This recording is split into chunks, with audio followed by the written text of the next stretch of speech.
How do you help a young person not make mistakes with their future? So kids are always asked, "What do you want to do when you grow up? Who do you want to be?" That kind of like open-ended question about their career plans, typically. And I've asked kids that for 20 years, and I was a kid before that. I was asked that countless times, and rarely do I ever hear a real thoughtful answer. Rarely ever, if I could go back in time, with the answer that I was told by a kid who was 18 or 19 or 15, if I were to project that now where they are today, what are the odds that the 15-year-old nailed it?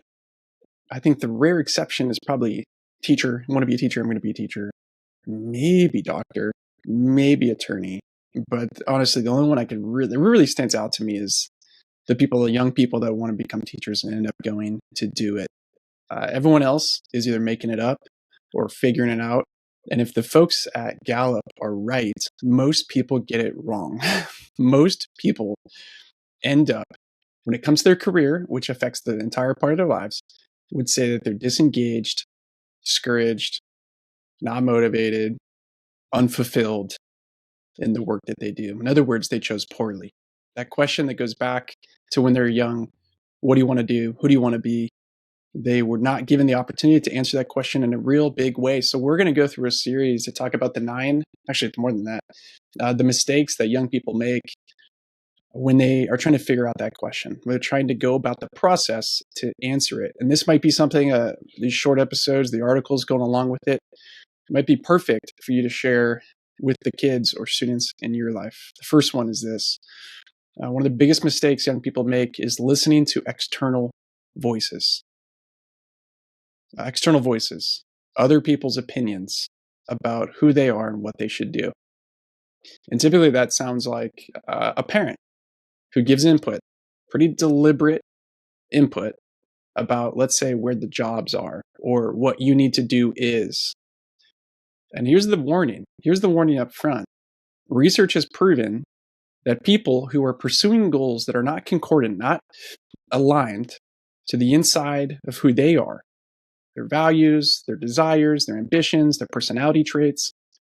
If somebody perceives as though the goals that they're pursuing, the life that they're pursuing, belongs to someone else, they will not only be less fulfilled, but also less successful. They will not achieve as much. So even if your parents are listening and they have pretty clear expectations or ideas about what you should do, you should share this with them and say, really? Because the research shows if you tell me what to do and I follow your direction, follow your advice, then the odds of me having a happy, successful life goes down. That's fact.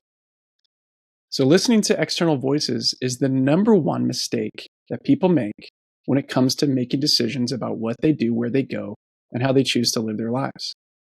There's this whole theory called the perceived locus of control, and it's an introspective process to try to get a sense, maybe on a scale, let's say 1 to 7, 1 to 10, of the goals that you're pursuing as it relates to your academics or your career, that you would sense that there's some external pressure there. There's people's expectations of you. There are other people watching. It's responsibility, it's duty, it's obligation. You're trying to be loyal. You're trying to be considerate. You're trying to be grateful. Anything that comes from the outside, externally, from you, you need to be careful of, cautious of. Now, it doesn't mean that you doing the internal exploration of who you are, and that's what we're going to get into in future episodes. How do you do that? It doesn't mean that you're going to go on a different path per se. You actually might end up on the same path, but you'll be doing it driven from something that's on the inside. So here are some ways to kind of process and figure out for yourself, am I listening? Am I tempted to listen to external voices? Here's the question. Whose voice is loudest to you in your head? When either one of two things happens. Either you experience some success, like you got a great grade on a midterm paper project, you scored the touchdown, you got the job. When you have success, whose voice is loudest to you? Whose approval means the most to you? Take careful note. And on the contrary, when you experience failure. You didn't get the grade you wanted. You didn't make the shot. You didn't get the job or the promotion. You didn't get what you thought you were going to get. Whose voice are you worried to hear? Those two sides is helpful in distilling.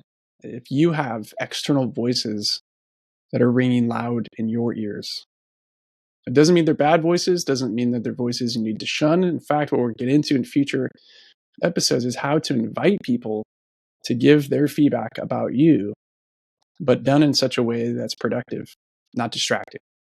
So, number one mistake young people make about their future is listening to external voices. It will not go well for you.